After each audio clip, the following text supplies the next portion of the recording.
అది నేను అప్పుడప్పుడు జర బాధపడతా ఉంటాను. వీసీ గారు సార్ తొందరగా వేయించండి, చాలా రోజులైంది మంజూరు చేసి, ఎలక్షన్స్ ముందు చేస్తే బాగుంటుందంటే అవుతుంది అని చెప్పాడు. కాంట్రాక్టర్ పొరపాటు కారణంగా ఇప్పుడు కొద్దిగా స్పీడ్ అందుకుంది. అది తొందరలోనే నెక్స్ట్ మంత్ పూర్తి చేస్తానని మరి వీసీ గారు చెప్పారు. అది కూడా ఒకటి. అదేవిధంగా అమ్మాయిల కోసం హాస్టల్లో మరి ఒక స్విమ్మింగ్ పూల్ కూడా మంజూరు చేశాం. అదే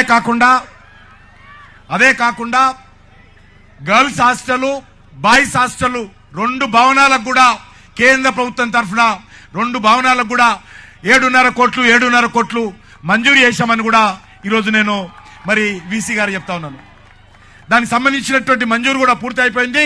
2 బిల్డింగ్లు గర్ల్స్ హాస్టల్, బాయ్స్ హాస్టల్కు ఇవ్వడం జరిగిందనే విషయాన్ని ఈ సందర్భంగా మనవి చేస్తూ, తప్పకుండా వీసీ గారు మరి వారి బాధ్యత, అడగాల్సినటువంటి బాధ్యత, చేయాల్సిన బాధ్యత ప్రభుత్వానికి. కాబట్టి కేంద్ర ప్రభుత్వం నుంచి నేరుగా ఏ రకమైనటువంటి నిధులు, ఎందుకంటే ఈరోజు ఫెడరల్ సిస్టంలో మేము ఇవ్వాలనుకున్నా మరి కొన్ని రాష్ట్ర ప్రభుత్వాలు సహకరించవు. మీకు అందరికీ తెలుసు, 10 సంవత్సరాలు అనుభవించాను నేను. కాబట్టి ఫెడరల్ సిస్టంలో ఏం చేయాలని కూడా ఇబ్బంది. సైనిక్ స్కూల్ పెట్టాలని వరంగల్ పెట్టాలనుకుంటే పెట్టలేకపోయాను నేను. వీసీ గారు ఏమనుకోవద్దు. కాబట్టి ఫెడరల్ పెట్టలేకపోయాను, ఎందుకంటే స్పందన లేదు.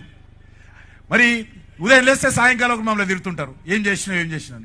త్రిపుల్ రింగ్ రోడ్డు 26,000 కోట్ల రూపాయలతోటి ఈ యొక్క హైదరాబాద్ నగరానికి, తెలంగాణకి తలమానికంగా ఉన్నటువంటి త్రిపుల్ రింగ్ రోడ్డును మంజూరు చేయించాను. దేశంలో ఎక్కడ లేదు, హైదరాబాద్ నగరంలోనే ఉన్నదనే విషయాన్ని మనం చేస్తున్నాం. 26,000 కోట్ల రూపాయలతోటి బడ్జెట్లో నిధులు కేటాయించి ల్యాండ్ ఎక్వేషన్కి 1 రూపాయి కూడా లేదు. ఎవరు వేయలేదు మీకు తెలుసు.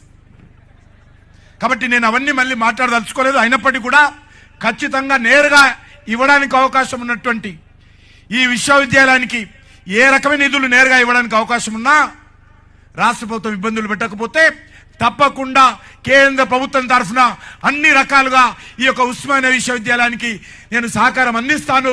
అది నా సహకారం కాదు, దట్ ఈస్ మై రెస్పాన్సిబిలిటీ. నా బాధ్యత నా కాన్స్టిట్యున్సీలో ఉంది.